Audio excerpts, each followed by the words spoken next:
Hi friends, बहुत बहुत स्वागत है आपका विक्ट्री ऑफ IAS20 में। दोस्तों, आज की इस वीडियो में हम लोग ऑडियो आर्टिकल के माध्यम से बात करेंगे भारत में भूस्खलन के बारे में। दोस्तों, हाल ही में भारी बारिश के कारण भारत के कई हिस्सों में भूस्खलन की घटनाएं घटित हुई हैं।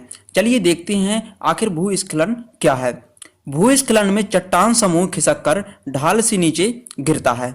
भूस्खलन मुख्य रूप से स्थानीय कारणों से उत्पन्न होते हैं। इसकी बारंबारता और इसके घटने को प्रभावित करने वाले कारकों जैसे भूविज्ञान, भू आकृति कारक, ढाल, भूमि उपयोग, वनस्पति आवरण और मानव क्रियाकलापों के आधार पर भारत को विभिन्न भूस्खलन क्षेत्रों में बांटा गया है।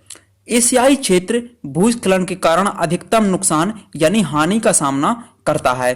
इसके बाद भारत सहित अन्य दक्षिण एशियाई राष्ट्रों का स्थान आता है जो भूस्खलन से सबसे बुरी तरह प्रभावित होते हैं। चलिए देखते हैं भूस्खलन के प्रमुख कारक कौन कौन से हैं। दोस्तों, भूस्खलन के प्रमुख कारक हैं भूविज्ञान, भू आकृति विज्ञान और मानव गतिविधि।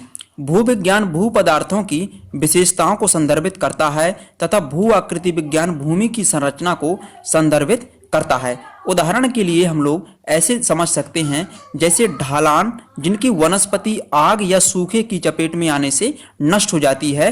भूस्खलन की चपेट में ऐसे क्षेत्र जल्दी आ जाते हैं। दूसरा है वनस्पति के आवरण में पौधे मृदा को जड़ों में बांधकर रखते हैं। वृक्षों, झाड़ियों और अन्य पौधों की अनुपस्थिति में भूस्खलन की अधिक संभावना होती है। मानव गतिविधियां जिसमें कृषि और निर्माण कार्य शामिल हैं, ये भूस्खलन का खतरा बढ़ाती हैं। चलिए देखते हैं भूस्खलन के परिणाम कौन कौन से हैं। दोस्तों, भूस्खलन का प्रभाव अपेक्षाकृत छोटे क्षेत्रों पर पड़ता है तथा स्थानीय होता है, परंतु सड़क मार्ग में अवरोध, रेल पटरियों का टूटना और जलवाहिकाओं में चट्टानें गिरने से पैदा हुई रुकावटों के गंभीर परिणाम हो सकते हैं। भूस्खलन की वजह से नदी के मार्ग बदलाव बाढ़ ला सकती है जिससे जान माल का नुकसान हो सकता है। इससे इन क्षेत्रों में आवागमन मुश्किल हो जाता है और विकास कार्यों की गति धीमी पड़ जाती है। चलिए देखते हैं भूस्खलन के निवारण के बारे में।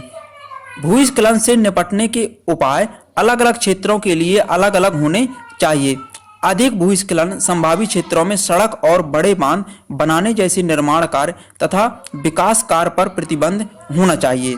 इन क्षेत्रों में कृषि, नदी घाटी तथा कम ढाल वाले क्षेत्रों तक सीमित होनी चाहिए तथा बड़ी विकास परियोजनाओं पर नियंत्रण होना चाहिए।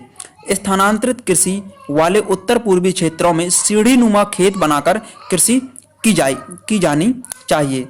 तो दोस्तों, हम इस ऑडियो आर्टिकल में इतनी ही बात करेंगे और दोस्तों हम मिलते हैं नेक्स्ट ऑडियो आर्टिकल में। तो चलिए, तब तक के लिए धन्यवाद।